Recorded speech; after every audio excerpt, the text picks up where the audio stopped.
Students, मैं Savita Sharma from new Catholic mission school और आज हम फिर व्याकरण का नया टॉपिक लेंगे जो शीर्षक है विराम चिन्ह। देखिए, जिसको आप इंग्लिश में बोलते हैं पंचुएशन।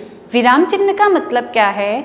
जहां हमें शब्दों में भाषा के लिखित रूप में विशेष स्थानों पर क्या होता है, रुकने के लिए हमें विशेष तरह का संकेत करने वाले चिन्ह, विशेष तरह का संकेत करते हैं। जैसे हम कहीं बात को खत्म कर रहे हैं, फिर कहीं किसी से प्रश्न कर रहे हैं, किसी वाक्य के बीच में थोड़ी देर के लिए रुक रहे हैं, तो क्या होता है, अलग अलग स्थानों पर हम अलग अलग तरह का विराम देते हैं। वे क्या कहलाते हैं? विराम चिन्ह कहलाते हैं। ठीक है, हमको मुख्य रूप से जो है इन विराम चिन्हों का प्रयोग जो है हम अपनी भाषा में करते हैं। ठीक है ना। जैसे हमको दिया गया है, सबसे पहले मुख्य रूप से 13 विराम चिन्ह आपके बुक में है और उसमें पहला हमको देते हैं पूर्ण विराम। पूर्ण विराम कहाँ होता है? जहां हम अपनी बात को कह देते हैं, पूरी खत्म कर देते हैं, वहां जहां हम विराम चिन्ह करते हैं वो क्या होता है? पूर्ण विराम होता है। फिर अल्प विराम क्या होता है? किसी शब्द के बाद थोड़ी सी देर रुकने के लिए जहां हम विराम देते हैं वो, या फिर दोनों शब्दों को अलग करने के लिए। कैसे? जैसे रिया, रीना, सीता और रोहन। तो हम रिया, सीता और रीना इन सब के बीच में क्या लगाएंगे? अल्प विराम लगाएंगे। तो वहां के लिए हम इस कोमा जिसे आप कहते हैं उसका प्रयोग किया जाएगा। फिर आता है अर्धविराम।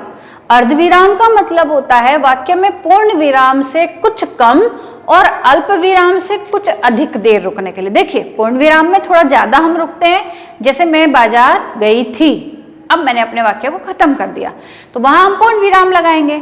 फिर अल्प विराम, जहां वाक्यों को अलग अलग करना और थोड़ी देर के लिए रुकना, इन दोनों के बीच का समय थोड़ा सा रुकना, उसके लिए हम क्या करेंगे? अर्धविराम। कैसे?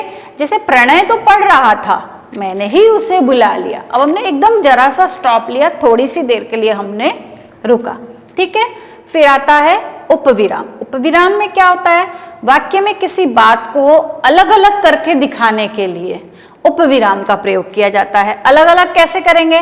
जैसे हमारे पास परीक्षा में जनरली क्या होता है, निबंध का टॉपिक आता है, निबंध लिखने का। तो उसमें जैसे हमको दिया है विज्ञान, विज्ञान पे लिखना है एक वरदान या अभिशाप, उसके दोनों व्यू आपको लिखना है। तो इसमें क्या करा हमने? बीच में उपविराम का प्रयोग किया। ठीक है। अगला आता है प्रश्न सूचक चिन्ह। प्रश्न सूचक चिन्ह कैसा होता है? जहां हम किसी से प्रश्न करते हैं, सिंपल सा है, आप लोगों को पता ही है, जहां पर क्वेश्चन आपको किया जाता है, जैसे सुदीप कहाँ जा रहा है, ये प्रश्नवाचक वाक्य हुआ, तो वहां हमने किसका किया? प्रश्न सूचक का किया। ठीक है। फिर हम लेते हैं अगला विवरण चिन्ह। विवरण चिन्ह कैसा होता है? वाक्य में जब किसी बात का विवरण, उत्तर या उदाहरण अगली पंक्ति में देना होता है, तब हम किसका करते हैं? विवरण चिन्ह का। कैसे? जैसे हम कहते हैं ना, आप निम्नलिखित पोर्शन को प्रस्तुत कीजिए या आप निम्नलिखित चीजों को भेजिए, तो इसमें हमने विवरण चिन्ह किया, फिर उसमें क्या क्या दिया हुआ है चीजें वो हम नीचे लिखते हैं। ठीक है। जैसे दहेज प्रथा के निम्नलिखित दोष हैं, तो निम्नलिखित दोष के बाद में उन दोषों को नीचे सीरियल वाइज आपको लिखना है। ठीक है। ये हो गया आपका विवरण चिन्ह। फिर आता है योजक चिन्ह। योजक चिन्ह में देखिए हम पढ़ते हैं, जैसे विपरीतार्थक शब्द युग्मों के बीच में या दो शब्दों के एक साथ कहने पर, मतलब तुलनात्मक एक जैसे हो, वहां पर हम करेंगे। जैसे रात दिन है ना, सुबह शाम, इनमें क्या होगा? वो होगा। या फिर तुलनात्मक जिसमें बराबर हो, जैसे धीरे धीरे, शुरू शुरू में, पास पास बैठे, तो इन शब्दों में क्या होगा? योजक चिन्ह का प्रयोग होगा। ठीक है। अगला हम पढ़ेंगे कोष्टक चिन्ह। कोष्टक चिन्ह में हमें पता है कि जब हम वाक्य से संबंधित कोई जानकारी देते हैं, मान लीजिए मैंने आपसे कहा रोहन बहुत ही मितभाषी है, मितभाषी शब्द लिख दिया, और जब मैं उसका अर्थ लिखना चाहूंगी तो उसको किस में लिखूंगी? ब्रैकेट के अंदर लिखूंगी। जैसे युधिष्ठिर, युधिष्ठिर को क्या कहते हैं? धर्मराज भी कहते हैं। अगर मैं यहाँ लिख देती धर्मराज, कोष्टक में लिख देती युधिष्ठिर, तो उसका मतलब मैं आपको समझाना चाह रही हूँ, ठीक है। या रिया बहुत ही मृदुभाषी है, मृदुभाषी यानी मीठी बोलने वाली। तो ये जो है हम कोष्टक में लिखेंगे, ठीक है। फिर अगला आता है विस्मयादि बोधक चिन्ह। विस्मयादि बोधक चिन्ह जिसे आप एक्सक्लेमेटरी मार्क कहते हैं, वो क्या होगा, जहां हमें विस्मय, अब वो विस्मय हर तरह का हो सकता है, शोक, हर्ष, किस घृणा, किसी भी तरह का जहां हमें सूचित करता हो, वहां हम विस्मयादि बोधक का प्रयोग करते हैं। जैसे वाह, तुम्हारे बनाए हुए खाने का तो कोई जवाब ही नहीं है, तो जब हम वाह लिखेंगे तो उसके नीचे विस्मयादि बोधक चिन्ह लगाएंगे। समझ में आ गया। फिर या फिर हमें दुख होता है, हाय उसके साथ बहुत बुरा हुआ, तो हम हाय के बाद में विस्मयादि बोधक चिन्ह लगाएंगे। अगला हमारा आता है लाघव चिन्ह। लाघव चिन्ह जिसे हम एक बिंदु से इंडिकेट करते हैं जब हम क्या करते हैं, किसी शब्द का संक्षिप्त रूप लिखते हैं, यानी छोटा रूप। जैसे नॉर्मली हम कैसे यूज करते हैं, डॉक्टर, है ना, डॉक्टर के आगे डॉक्टर पूरा थोड़ी लिखा होता है, डॉ लिख के और लाघव चिन्ह लगा दीजिए जाता है। पंडित जवाहरलाल नेहरू, तो ऐसे में जैसे ये डॉक्टर दिया हुआ है। फिर मास्टर ऑफ आर्ट, तो उसको कैसे लिखा जाता है, एमए बोलते हैं हम, और उसके आगे लाघव चिन्ह का प्रयोग कर देते हैं, ठीक है।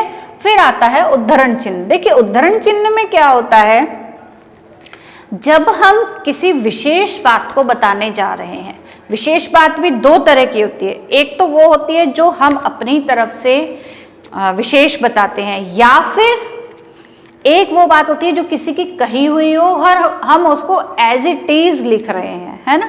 जैसे हमने किसी का दोहा लिखा, वो ऐसा का ऐसा हमको दोहरे उद्धरण चिन्ह में, तो इखरा उद्धरण चिन्ह और दोहरा उद्धरण चिन्ह, इखरा में 1 कोमा होगा, दोहरे में 2 कोमा होंगे, है ना।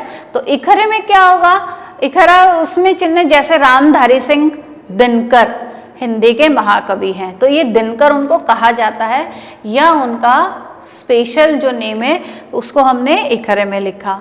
और दोहरे में क्या होता है, ये देखो हमारे प्रधानमंत्री ने कहा है कश्मीर भारत का भी, अब ये प्रधानमंत्री जी द्वारा कही हुई बात है, आप इसको चेंज नहीं कर सकते हैं। समझ में आ गया। तो इस तरह से दोहरे उद्धरण चिन्ह का वहां हम प्रयोग करेंगे, ठीक है। फिर आता है विस्मृत चिन्ह। विस्मृत चिन्ह या इसे हम हंस पद भी कहते हैं। विस्मृत चिन्ह कहाँ होता है, जहां हम कोई वाक्य लिख रहे हैं और बीच में एक वर्ण, एक शब्द हम लिखना भूल गए हैं, जब हम उसको लिखेंगे तो हम विस्मृत चिन्ह या हंस पद का प्रयोग करेंगे, जिसको इस तरह से इंडिकेट किया जाएगा। और लास्ट आपका आता है निर्देशक चिन्ह। निर्देशक चिन्ह मतलब वाक्य में किसी कथन के पहले संवादों और वार्तालापों में नाम के बाद या किसी बात का उदाहरण देने के लिए किया जाता है। कैसे, जैसे मुख्य रूप से कहाँ हम प्रयोग करते हैं, संवाद लेखन में प्रयोग करते हैं। संवाद लेखन यानी जब हम दो लोगों की बातचीत को लिखते हैं, जैसे रवि, अब रवि बोल रहा है तो रवि के द्वारा कही गई बात, फिर उसके पिताजी द्वारा या अध्यापक द्वारा, जैसे रवि यहाँ मैं आज बाहर जा रहा हूँ, और अध्यापक प्रातःकाल सैर करनी चाहिए। यानी जब दो लोग बात कर रहे हो संवाद रूप में जब हम लिखते हैं तो अधिकतर जो है हम निर्देशक चिन्ह का प्रयोग करते हैं। तो इस तरह से आपने देखा, सारे विराम चिन्हों को भी पढ़िएगा और उन्हें हम अच्छे से कहते हैं ठीक जगह पर ठीक से प्रयोग करना जरूरी होता है, तभी हमारी हिंदी भाषा शुद्ध रूप से लिखी जा सकती है। तो आप पूरे चैप्टर को पढ़िएगा और अभ्यास प्रश्नों को कीजिएगा। हम नेक्स्ट वीडियो में फिर मिलेंगे, तब तक के लिए थैंक यू।